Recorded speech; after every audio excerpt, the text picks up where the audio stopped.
Importante. Eu acho muito importante quando eu chego dentro da casa de Deus, porque agora esse é o momento de o humano desaparecer e Cristo transparecer em mim. Veja o que Eclesiastes 5, verso 1 diz, para você saber que o território onde você está com o seu pé não é qualquer território, certo? Eclesiastes 5:1 diz: guarda o pé quando entrares na casa de Deus. Chegar-se para ouvir é melhor do que oferecer sacrifício de tolos, pois não sabem que fazem mal. O texto falou bem profundo, não é assim? Por quê? Eu sei que às vezes temos alguns hábitos pessoais que de não nos comunicarmos semanalmente com os irmãos, e muitas vezes aquilo que a gente não trata em casa, muitas vezes queremos tratar aqui, não é assim? É um texto, veja bem, eu sou aprendiz da palavra de Deus. Então quando um servo de Deus se encontra no púlpito a pregar, eu sei que Deus vai falar. Então no momento em que Deus vai falar, eu tenho que fazer o quê? Me calar.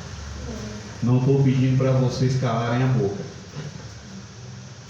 mas eu quero que vocês ouçam Deus falar a vocês. Amém?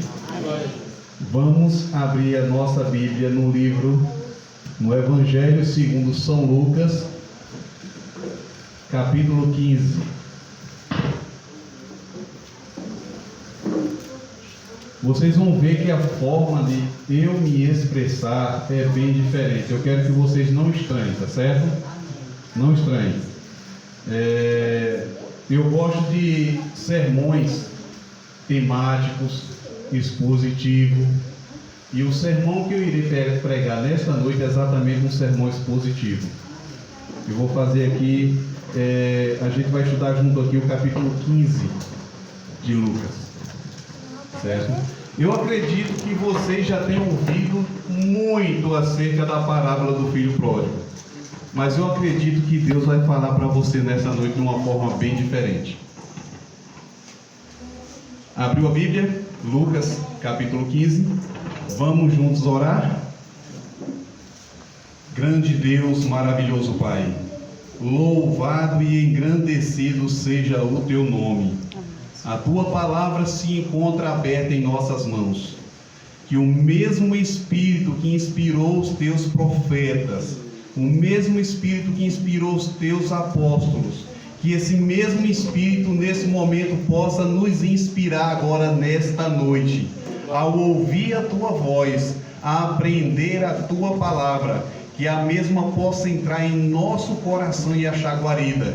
Toma cada um aqui em Teus braços, cada família aqui representada, e que possamos juntos agora ouvir o que o Senhor quer nos dizer nesta noite, em nome de Jesus.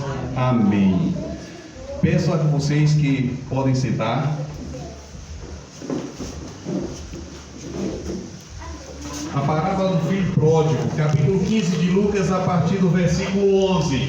Eu vou fazer a leitura e você acompanha na sua Bíblia, certo? Para juntos aqui ganharmos tempo. Continuou. Certo homem tinha quantos filhos? 2. É só para ver se vocês estão acompanhando. O mais moço dele disse ao pai: Pai, dá a minha parte dos bens que me cabe. E ele lhes repartiu os haveres. Passado não muitos dias, o filho mais moço, ajuntando tudo que era seu, partiu para uma terra distante e já dissipou todos os seus bens, vivendo o quê? Dissolutamente. Depois de ter consumido tudo, sobreveio àquele país uma grande fome, e ele começou a passar o quê? Necessidade. Então ele foi e se agregou a um dos cidadãos daquela terra, e este o mandou para os seus campos a guardar porcos. Ali desejava ele fartar-se das alfarrobas que os porcos comiam, mas ninguém lhe dava nada.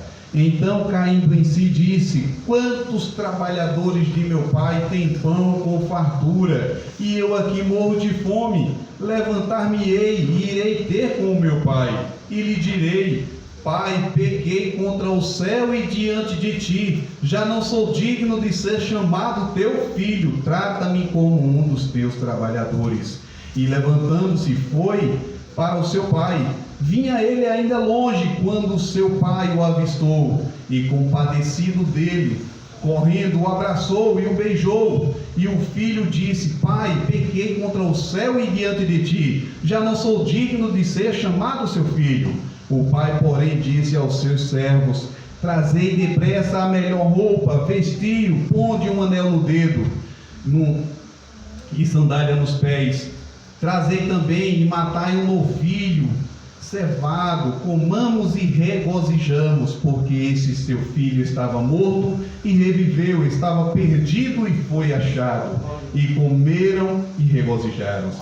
Ora, o filho mais velho tivera onde? No campo. E quando voltavam a aproximar-se da casa, ouviu a música e as danças. Chamou um dos criados e perguntou-lhe: que era aquilo? E ele informou: veio teu irmão e teu pai mandou matar um novilho cevado, porque o recuperou com saúde.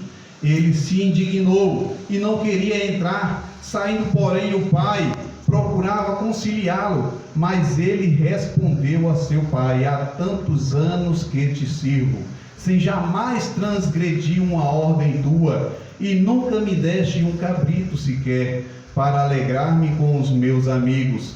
Vindo, porém, esse teu filho, que desperdiçou os teus bens com meretrizes, tu mandaste matar para ele um novilho cevado. Então lhe respondeu o pai: meu filho, tu sempre estás comigo, tudo que é meu é teu. Entretanto, era preciso que nos regozijássemos e nos alegrássemos, porque esse teu irmão estava morto e reviveu, estava perdido e foi achado. Amém? Amém. Meus queridos, eu gosto de um sermão, como eu falei para você, temático e expositivo. Aqui eu vou fazer a exposição do texto, certo? Temático é quando eu escolho um tema, e ali agora em diversos livros da Bíblia eu apresento versos que falem sobre aquele tema. Mas aqui vejam bem, uma parábola contada por Cristo, onde eu fico surpreso. Eu não gosto de assistir filme que não tenha um final. Você já assistiu um filme que quando você quer ver o final do filme ali, ele acabou e não teve o fim, você não viu o resultado do que você estava vendo? Eu não gosto desse tipo de filme. E aqui, vocês ao ler essa parábola, você pode ver que ficou o pai conversando com o filho mais velho na porta. Aqui o texto bíblico não apresenta o final da história. Ela não apresenta, pastora, o final da história. A história terminou com o pai conversando com o filho mais velho na porta, mas não apresenta se o filho mais velho ele entrou ou não. Aqui a gente vê um filho egoísta. A gente só sabe lembrar do pródigo que foi embora. O pródigo. Mas aqui ficou dentro de casa, perdido igualmente o pródigo. Vocês já tinham visto isso? Dentro dessa parábola, dentro dessa leitura? Existia 2 filhos perdidos. O mais velho aqui estava indagando ao pai, que cumpria, que guardava, que obedecia à lei de Deus, ao pai, igreja, tudo certinho. Mas aqui vocês se perceberam que muitas vezes a gente só sabe meter o pau no mais novo, porque vocês se perceberam que aqui, quem foi que pegou a herança e foi embora? Será que só foi ele? Vamos ler aqui o texto para ver quem foi que pegou a herança. Vamos aqui, versículo 12. O mais moço dele disse ao pai: Pai, dá-me a parte dos bens que me cabe. E o pai fez o quê? E lhes, plural, repartiu os haveres. O pai vendeu sua propriedade e dividiu. O mais velho estava indagando o que o pai estava fazendo. Nunca me deixe um cabrito, sequer para eu comer com meus amigos, mas esse aí está matando um novilho cevado. que egoísta. Ele recebeu a mesma quantia da herança. Ele recebeu a herança também. Mas aqui, meus queridos, a gente, vejam bem, quando eu gosto de falar aqui da Bíblia, eu quero dizer a vocês uma coisa: para você entender a Bíblia perfeitamente, você tem que entender todo o contexto, para quem ela foi escrita, quem era a pessoa direcionada, e principalmente o contexto histórico, aonde ela foi escrita. Aqui a gente não está se tratando do Ocidente, que é a parte que nós vivemos. Aqui está se tratando do Oriente. Se você pregar isso aqui para um beduíno lá no Oriente, ele rasga suas vestes, lança pó sobre a cabeça e se humilha. Ele diz: isso não ocorre aqui. Isso não ocorre aqui. Por que isso não ocorre? Lá, se essa história for contada, ele diz: aqui o filho que fizer isso, ele morre. O filho morre. Ele não fica com vida. Primeiro, se o filho chegar para o pai aqui, pedir a parte dos bens, ele tem que fazer uma das coisas. Primeiro, ele tem que ir embora. Segundo, se ele ficar na cidade, ele é apedrejado até a morte. O filho aqui, ele se arriscou bastante, porque veja bem, a herança você só recebe ela quando o progenitor ele está como? Morto. Herança, ninguém recebe herança com vida. A pessoa tem que morrer para você ser o herdeiro legal. Mas interessante notar aqui, pastor, é uma coisa. O irmão mais velho aqui, ele estava fazendo diversas indagações, não foi assim? Para você ver. Quando você ouve pessoas, eu já ouvi diversos sermões pregados por várias pessoas sobre esse assunto, só quem recebe a malha é o mais novo. Mas o mais velho aqui tem a maior parte da culpa. Porque veja bem, só o silêncio dele aqui já está dizendo tudo. Por quê? Ele era o primogênito. No momento em que o mais novo chegou a dizer: pai, me dá a parte da herança que me cabe, e ele deveria entrar: epa, eu sou o mais velho, na falta dele quem manda sou eu. Numa família, quem dá as ordens depois do seu pai é o primogênito. E ele ficou calado. Só o seu silêncio aqui já falou muito. Já está dizendo quem ele é. Mas, meus queridos, para a gente entender esta parábola contada para Cristo, nós temos que ver todo o contexto aqui. Veja bem, como é que a história começa aqui no versículo 11. Eu quero ouvir vocês. O verso 11 começa com uma leitura? Não. O que é que o texto começa falando no versículo 11? E disse. Na sua tradução fala e disse. Aqui na minha diz continuou. Na sua também. Para você ver assim, eu quero só ouvir o começo. Ela começa dizendo como? E disse ou continuou. Então, a história não começa aqui. Aqui está mostrando o quê? Uma continuação da história. Então, qual é a história que tem antes dessa? Olha aí na sua Bíblia. A moeda perdida. Opa, a moedinha perdida ou a dracma perdida. Parabéns, garoto. Então veja bem, quando se começa a leitura aqui da moedinha? Ou verbo conjuntivo. Então a história não começa aqui. Antes dela começar tinha outra história.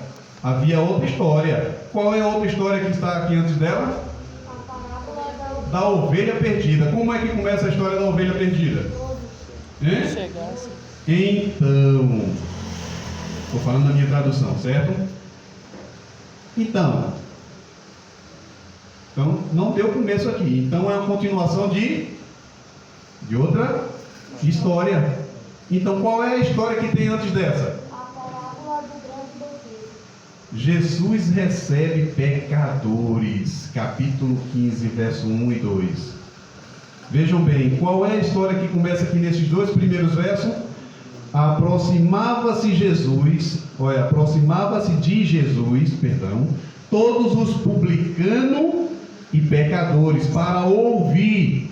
E murmuravam, verso 2, e murmuravam os fariseus e os escribas, dizendo: este recebe pecadores e come com eles. Aí agora vem as 3 parábolas contadas por Jesus para dar a explicação desses 2 versos primeiro.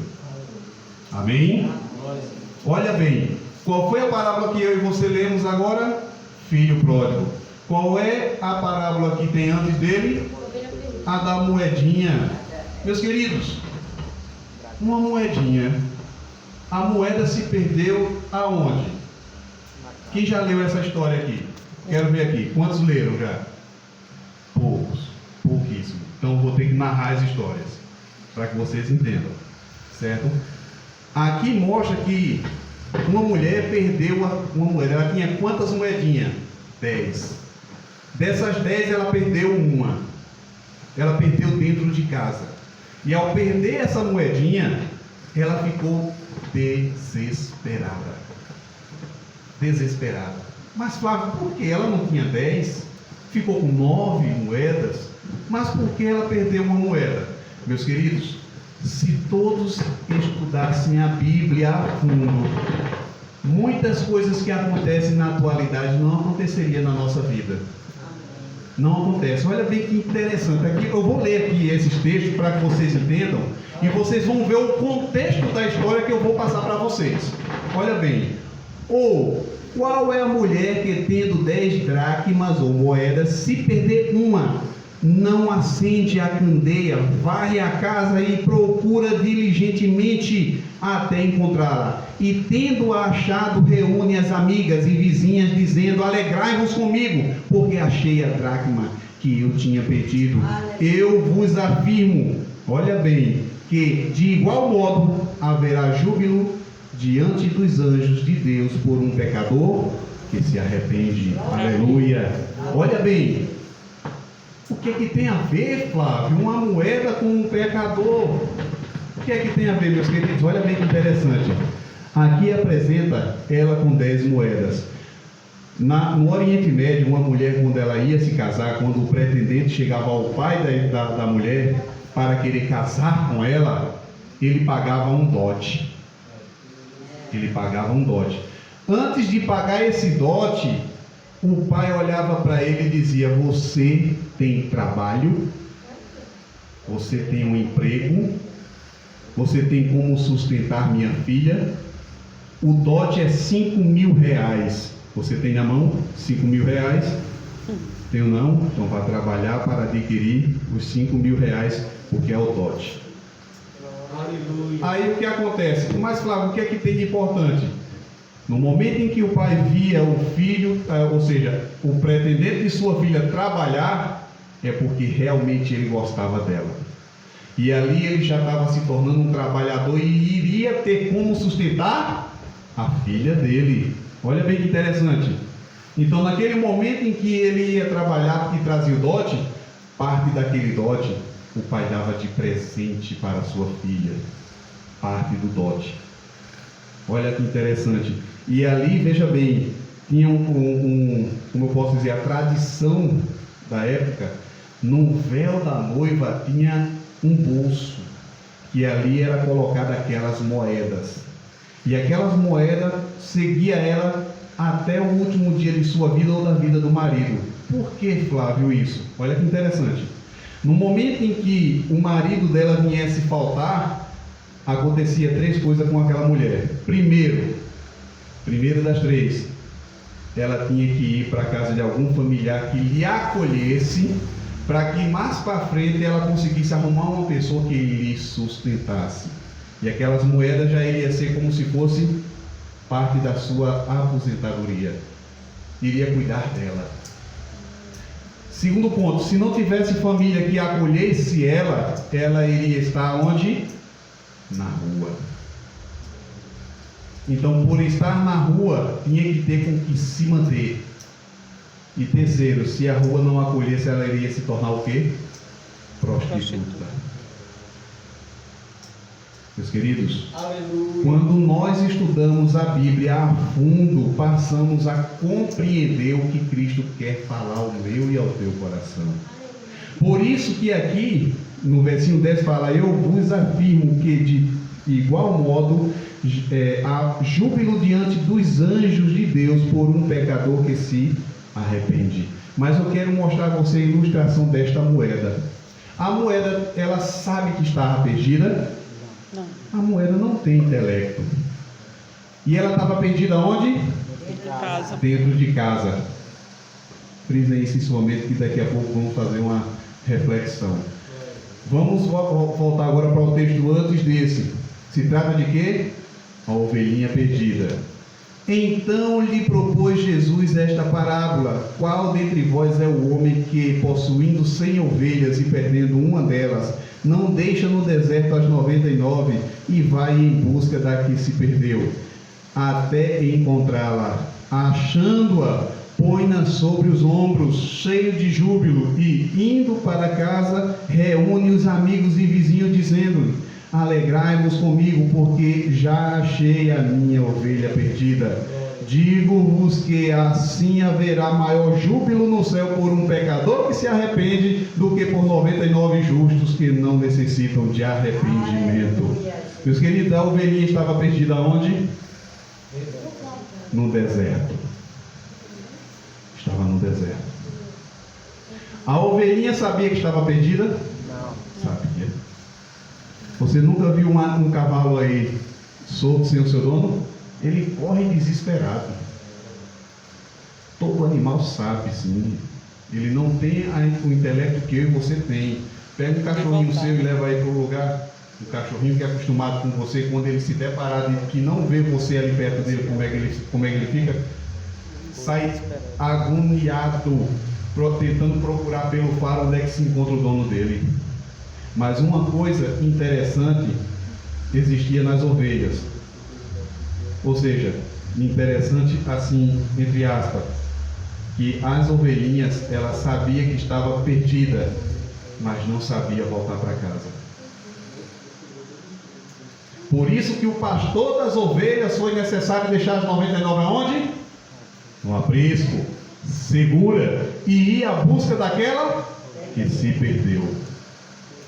Meus queridos, imagine a luta que o pastor das ovelhas teve em ir buscar essa ovelhinha. Ele enfrentar lobos, mercenários, ursos, tudo que estava ali pronto para atacar.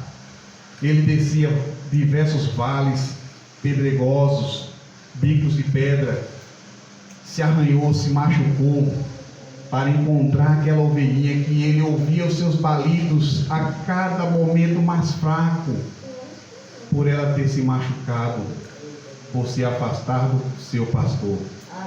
A ovelha, ela tem algo em especial, ela conhece o seu pastor. João capítulo 10, faça a leitura e você vai ver. Pode chegar quem quer que seja, que a ovelhinha não dá atenção, mas quando chega o pastor das ovelhas, ela conhece a sua voz, ela sabe que é o seu pastor, aquele que tem cuidado dela, aquele que tem ido à busca dela onde quer que ela esteja. E o pastor, ele não se sossegou enquanto não encontrou a sua ovelha. E ele reúne os amigos.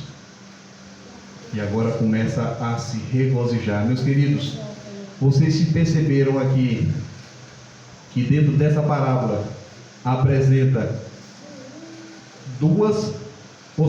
três diferenças aqui. Primeiro, a ovelhinha, ela estava perdida, sabia que estava perdida, mas não sabia voltar para casa. Então ela tinha consciência que estava perdida, mas estava onde? Fora de casa. A moeda estava onde? Estava dentro de casa, mas ela não sabia que estava perdida. E a parábola do filho pródigo. Existem dois perdidos, um fora e o outro dentro. Olha bem aqui, agora a parábola agora começando a se dar explicação. Meus queridos, quantos se encontram lá fora que já saiu daqui de dentro? Eu digo aqui de dentro, recém a igreja, mas vejam bem, isso é em todos os lugares. Quantos já chegaram e estão lá fora? Quantos já tiveram conhecimento de Cristo e estão lá fora, dando seus balidos, seus uivos, esperando o pastor das ovelhas ir à busca dele e trazer de volta para o aprisco. Agora, quantos se encontram aqui dentro junto com o pastor das ovelhas e se encontram nessa condição? Aleluia. Quantos têm a palavra de Deus em sua mão, lê e não consegue compreender? É como ele falou a história do eunuco, está em Atos capítulo 8, do verso 26 por diante. Lia e não entendia. Deus enviou Filipe até ele e conduziu ele ao verdadeiro conhecimento da palavra, e ele teve a compreensão do que estava lendo. Naquele momento o eunuco estava lendo Isaías capítulo 53, que falava da ovelha que ia para o matadouro, muda, sem falar nada, e sobre ele estava carregando sobre si todas as nossas chagas, dores. E quando ele teve a compreensão de que uma semana antes aquela ovelhinha tinha passado pelo matadouro, que era a cruz, ele compreendeu que aquela ovelhinha simbolizava Cristo, o Cordeiro de Deus que tira o pecado do mundo, que estava na cruz do Calvário. Aleluia. A pergunta o Filipe fez ao eunuco, quando o eunuco avistou água lá na frente: olha, lá na frente tem água, quem me impedirá de ser batizado? Filipe olha para ele e diz: você crê que Jesus é Senhor e Salvador de tua vida? Creio. Então ninguém impede de você ser batizado em Cristo Jesus. Meus queridos, e a parábola do filho pródigo? Flávio, me explica aí esses dois perdidos. Um dos perdidos, ele voltou. Amém? Amém. Ele voltou. O pródigo, o que tinha saído. Pródigo significa exatamente aquele que gasta seus bens dissolutamente. E ele voltou a casa, mas tem um porém aqui. Flávio, o mais velho, o que é que aconteceu com ele? Meus queridos, para a gente ter uma compreensão aqui desta parábola, Cristo contou essas 3 parábolas para simbolizar a vida daqueles que falaram aqui no versículo 1 e 2. Olha bem, vamos voltar à leitura do versículo 1 e 2. Aproximavam-se de Jesus todos os publicanos e pecadores. Meus queridos, essas eram as pessoas que eram excluídas. Essas eram as pessoas que tinham vontade de estar ao lado de Cristo, mas era proibida de entrar nos templos de sua época. Os escribas e fariseus, nenhum deles queriam que os outros conhecessem bem da palavra de Deus, porque eles queriam estar sempre no topo. Aleluia. Cristo quer que todos vocês conheçam. Aquilo que eu prego aqui, Deus quer que você saiba também. Amém, Jesus. Meus queridos, eu faço parte, como o pastor Alan falou, da Igreja Adventista do Sétimo Dia. O meu pastor lá não é maior do que eu, nem eu sou maior do que o meu pastor. Se eu ver o meu pastor errando, eu tenho um livre arbítrio para poder adverti-lo. E da mesma forma como ele tem isso em minha pessoa. Porque a palavra de Deus, não é porque aqui está o seu pastor que ele não venha a ser falho. Meu querido, quando você estuda as Escrituras a fundo, você consegue ter uma visão mais ampla. Você consegue visualizar quem está errado e quem está certo. E quanto mais você estuda, mais pequenino você se sente. A obrigação pesa mais sobre os seus ombros. É como ele já mencionou aqui. Eu tenho diversas palavras que ele aqui mencionou aqui. Como o apóstolo João falou, antes importa que ele cresça e eu diminua. Nunca a minha intenção vai ser de querer ser maior do que vocês pelo conhecimento que eu tenho dentro das Escrituras. Pelo contrário, a minha obrigação pesa de poder apresentar a vocês a verdade de Cristo, porque Ele logo em breve voltará. Amém? Amém. Ele vai voltar. Nada do que você está vendo aqui vai ter durabilidade eterna. Aleluia. Jesus Cristo está voltando. Tudo isso vai ter um fim. E qual é o povo que Ele vai buscar? Um povo fiel e obediente à sua palavra. Meus queridos, vou dizer algo aqui a vocês. Eu espero que vocês compreendam bem. Estude as Escrituras a fundo. João 5,39 diz: examinai as Escrituras, porque julgais ter nela a vida eterna, e são elas mesmas que testificam de mim. Veja a forma como você age. Veja se as doutrinas que você conhece, a forma como você age no dia a dia, se está condizendo com as Escrituras. Como eu estava conversando com o pastor Alan, a Bíblia é que tem que ser o centro. Não é minha verdade e nem a verdade dele. É o que a Bíblia diz, porque estamos em torno de um Cristo ressurreto que deu a sua vida para nos salvar. Glória a Deus. Como ele mencionou, ai, que bom que as igrejas entendessem isso e não tivesse uma querendo ser mais do que a outra, que é causando divergências, estando batendo de frente porque uma tem uma verdade, outra tem a verdade, ninguém quer estar reconhecendo que necessita de seguir algo, porque vejam bem, você vai estudar algo na Bíblia que vai bater de frente com muitas coisas que outras pessoas conhecem. Eu posso aqui agora falar algo para você que vai bater com aquilo que você já conheceu, com que você pratica, e muitas vezes você acredita a fim de tudo que é a forma de se seguir e levar adiante. Meus queridos, Jesus quer salvar você. Jesus quer que você seja um agente de salvação na vida de outros também. Eu fico feliz aqui em ver rostos, principalmente o filho aí de Fran. Deus seja louvado. Você não sabe a alegria que eu estou sentindo de ver você aqui. Amém. Dedicando o seu tempo a ouvir Cristo. Meu querido, eu já participei de muitas coisas desse mundo. Se não fosse Deus ter me resgatado, eu já era finado. Eu bebia aos 7 dias da semana. Eu me drogava também. Era maconha. Quase que eu chegava a experimentar aí do crack. Quase.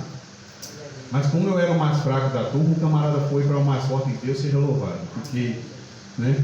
Mas fiz uso de entorpecentes. Deus me resgatou. Aleluia. Ele te ama. Glória a Deus. Ele ama aquele que está próximo a você. Pastor Alan falou algo aqui interessante também, a questão de ser missionário. Veja que eu gosto de ouvir e dar atenção a tudo aquilo ali, ver o que é proveitoso, apanhar. Meu querido, certa vez eu ouvi um irmão chegar para o pastor e dizer: pastor, eu quero ser missionário lá na China. O senhor acha que eu vou ter êxodo lá?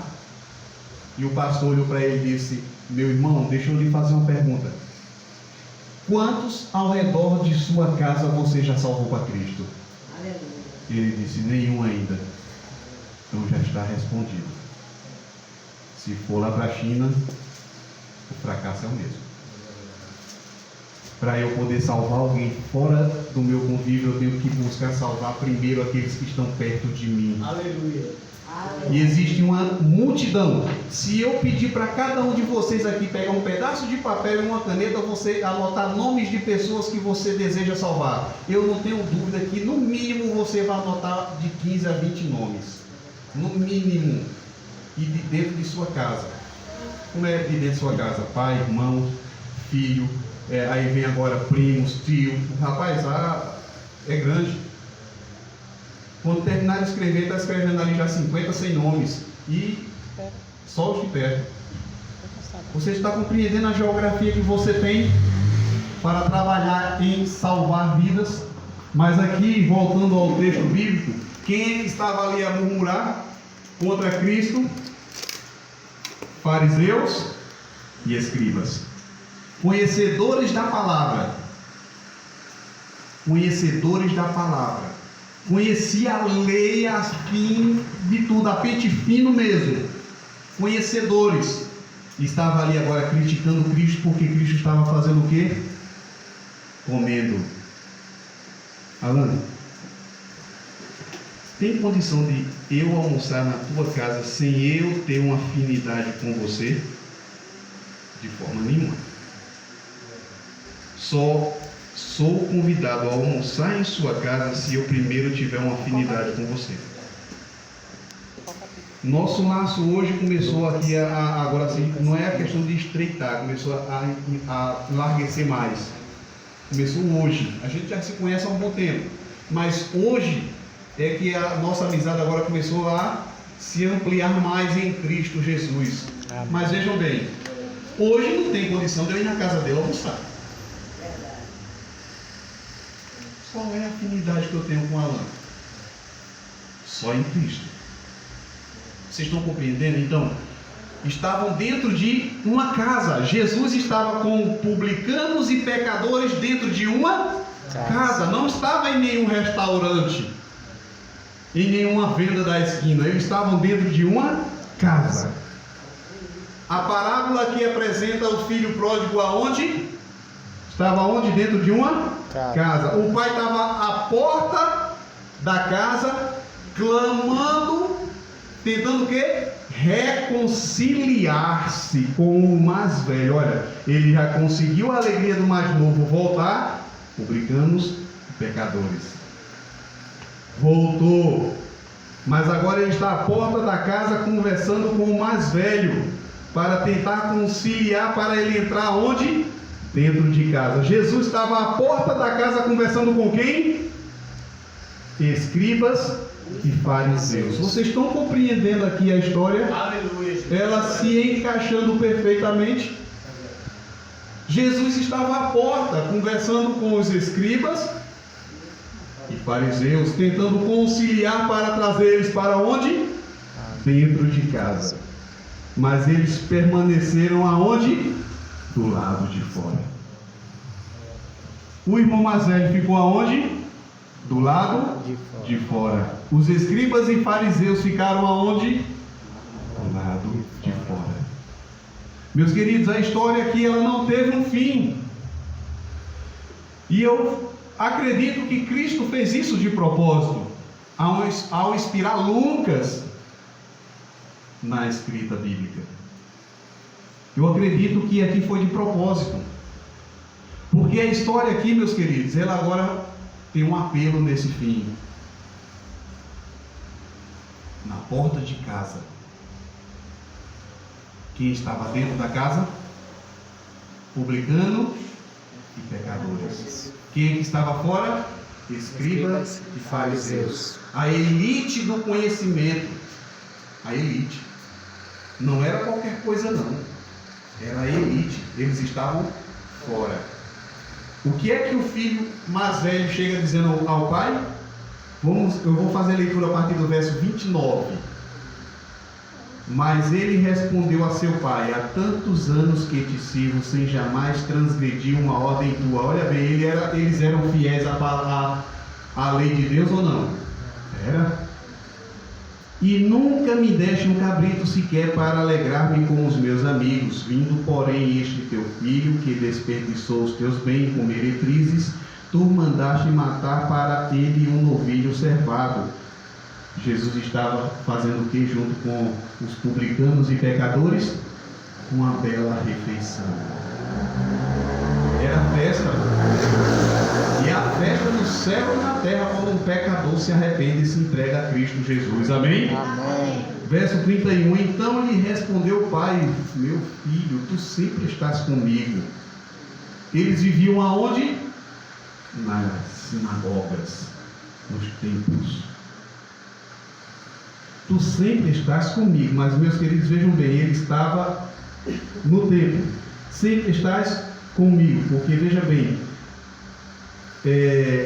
naquela época, o templo era onde tinha a habitação do Deus vivo. O qual foi a frase que Deus lançou para Moisés? Está em Êxodo 25, verso 8. Se quiser comprovar na sua Bíblia, pode olhar, viu? Não fique só na fala do pastor, de um membro da igreja, não. Faça feito os bereanos. Atos 17, verso 11. Os bereanos, eles eram mais nobres do que os de Tessalônica, mas recebia palavras com altivez e anotava tudo. Eles anotavam. E em casa pegava os pergaminhos antigos e comparava para ver se Paulo e Silas estavam pregando a verdade ou não. Então faça isto. Quando alguém falar um texto bíblico, compare para ver se ele está falando a verdade ou não. Então, Êxodo 25, verso 8, Deus falou a Moisés: e me farão um santuário para que eu possa habitar no meio deles. No verso 40, Deus fala: aqui está o modelo do santuário que eu quero que você faça. O mesmo modelo do celestial. Amém? E Moisés fez o santuário. E Deus habitava onde? No meio deles. Quando você fizer a leitura bíblica, você vai ver que no santuário lá, ele era um santuário móvel. Porque o povo, no momento que saiu do Egito até Canaã, por diversas vezes aquele santuário era montado e desmontado. O sinal para acamparem era quando a nuvem baixava.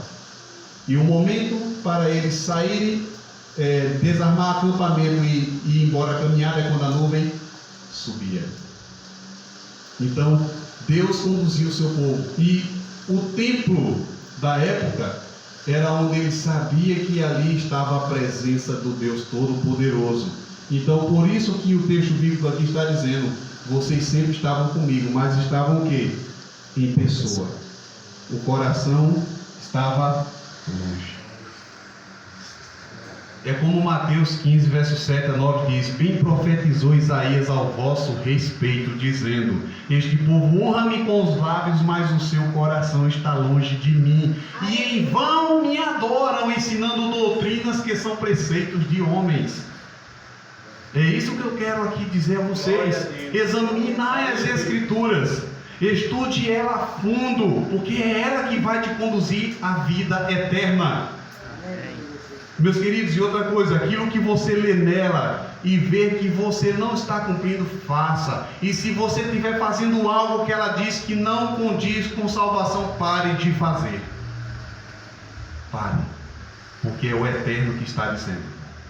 Amém? Amém. É Deus que está dizendo. E aqui o apelo da parábola é: quer você hoje tomar a decisão de estar dentro da casa?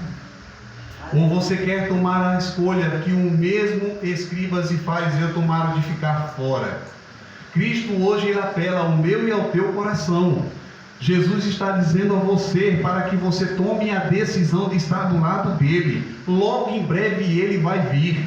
Aleluia. E ele não quer nenhuma de suas ovelhas perdidas. Glória a Deus. Meus queridos, ele quer salvar a todos, mas a todos que o aceitaram. Amém. É como João 3,16 diz. Vamos abrir sua Bíblia? João 3,16. Eu sei que é um texto bastante conhecido, mas eu quero que você leia. João 3,16. É mais na frente, viu? Lucas e João. Porque Deus amou tanto o mundo que deu seu Filho unigênito, para que todo o que nele crê não pereça, mas tenha a vida eterna. Amém? Aleluia! Parabéns, garoto! Porque Deus amou o mundo de tal maneira que deu seu Filho unigênito, para que todo aquele que nele crê não pereça, mas tenha a vida eterna. Veja que existe um porquê. É só para aquele que nele crê. Meus queridos, quer você nessa noite tomar a decisão de estar ao lado de Cristo?